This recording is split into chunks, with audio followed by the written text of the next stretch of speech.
جهنم چې اول ګرمیږي په درې قسمه خلکو به ګرمیږي. وایي اول نمبر پکې عالم دی، بیان دې کړی دی، علم دې خلکو ته ښودلی، بیان تقریرونه دې کړي سیبه شهرت او دارنګې په معاشره کې سیبه خلک تا ته ډېر په اوچت نظر باندې ګوري.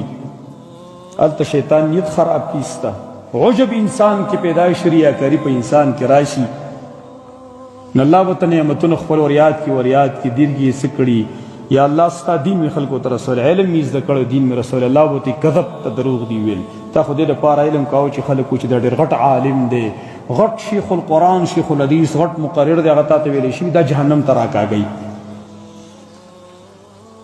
دویم نمبر دی پکې سخي صاحب، اب ته الله وایي مال مې درکړی و، نعمتونه مې درکړي، څه دې کړي دی؟ وایي چې الله کوم ځای کې ستا دین ته ضرورت و خرچ مې کړی دی. یعنی مطلب دا اگر چې د حدیث الفاظ دا مطلب بیانوم، فقراو باندې، مساکین باندې، یتیمانانو باندې، په کونډو باندې مې مالونه لګولي دي. الله ورته دروغ دی ویل، تا خو دې لپاره خرچ کاوه چې خلک وایي دا ډېر غټ سخي سړی و، دا خو تا ته ویلی شوی دی په دنیا کې، دا جهنم ته راکاږئ.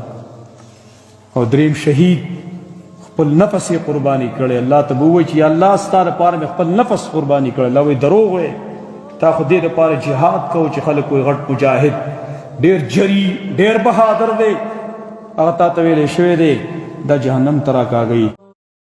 مسلمان سے کینه ساتل سخت ګناه ده.